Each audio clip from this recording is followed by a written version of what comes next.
Me llamo Sergio Méndez Silva y soy abogado del Observatorio Ciudadano Nacional del Feminicidio. Eh, la viabilidad de una alerta de género aquí en Veracruz, ¿qué tan es? Pues es muy viable. Las alertas de género se pueden presentar porque así lo dispone la Ley General de Acceso de las Mujeres a una Vida Libre de Violencia. Las organizaciones de la sociedad civil dedicadas a la defensa de los derechos humanos están facultadas en términos de esa ley para solicitar que el Sistema Nacional para atender, prevenir, sancionar y erradicar la violencia en contra de las mujeres, que está integrado por autoridades federales y locales, emita una alerta por violencia feminicida.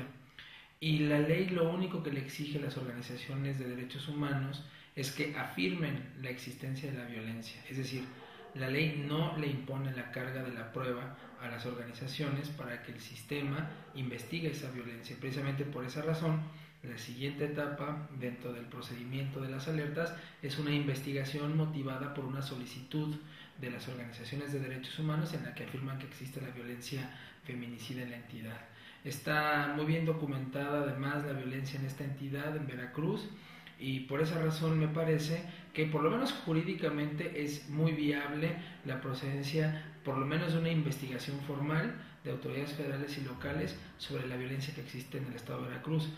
La viabilidad política es lo que complica, o es la complicada. Generalmente quienes integran el sistema ven estas solicitudes como si fuese una especie de castigo político en su contra y tienden a aliarse entre gobiernos de la misma afiliación política para boicotear alguna solicitud de alerta. Ocurrió en el caso del Estado de México, cuando solicitamos la Comisión Mexicana de Defensa y Promoción de los Derechos Humanos y el Observatorio Ciudadano Nacional del Feminicidio, la alerta por violencia feminicida en el Estado de México.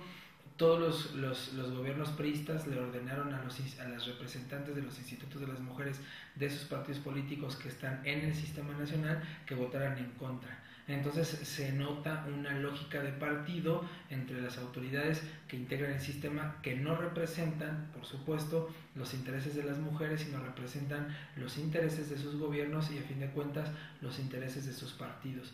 Y es con motivo de esto que las organizaciones de derechos humanos nos hemos visto obligados a presentar demandas de amparo ante los jueces federales para que sea el Poder Judicial de la Federación el que le ordene al sistema que analice las solicitudes con seriedad, con sustento jurídico, que analice incluso las pruebas que se han presentado para demostrar en este primer momento, aunque no se tiene esa obligación. Sin embargo, la seriedad de las solicitudes ha implicado que las propias organizaciones aportemos incluso elementos de prueba para que inicien las investigaciones lo más pronto posible. Y bueno, hemos presentado demandas de amparo que han resultado exitosas. En el caso del Estado de México, el juez de distrito nos otorgó un amparo para obligar al sistema a que sesione nuevamente, que lea la solicitud y que resuelva sobre la procedencia de la investigación.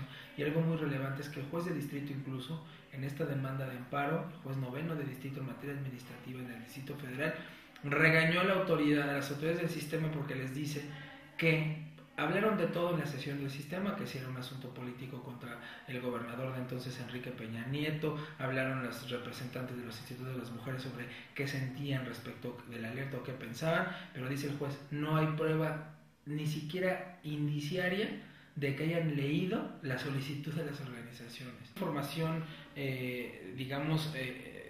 que se obtiene por parte de las autoridades del gobierno del estado de Veracruz, pero también de las autoridades federales, ¿no? De datos sobre trata de personas, sobre desaparición forzada o desapariciones de mujeres o asesinatos, que hablan por lo pronto quizá pues de 1000 casos. ¿Y qué implica esta alerta de género en caso de que se solicite a nivel federal? Pues mira, lo que implicaría primero sería que a partir de la afirmación de las organizaciones para que se inicie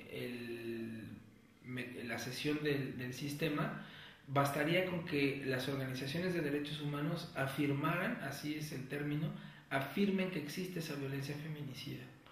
Un primer momento es la presentación de la solicitud de emisión de alerta, un segundo momento es la recepción de la solicitud, si hay algún tipo de omisión sobre los requisitos formales, el sistema previene a los solicitantes, se cumple con la prevención y se somete a consideración de todas las autoridades, tanto federales como locales, si procede o no la investigación. Si llegase a determinar, o si se llega a determinar que procede la investigación, se forma un órgano, un grupo multidisciplinario e interinstitucional de investigadores independientes para que se aboquen justo a analizar lo que las organizaciones señalan o afirman, es decir, la violencia feminicida, en su solicitud. Entonces, nunca hemos llegado hasta esta etapa, solamente hemos llegado a la presentación de la solicitud, ni siquiera hemos llegado a la etapa de investigación. Entonces, con las organizaciones de aquí de Veracruz, lo que haríamos nosotros sería saber o coordinar con ellas la documentación del contexto. Es decir, aquí no trataríamos de casos concretos, porque además también ese es otro debate falso al que nos han pretendido llevar las autoridades.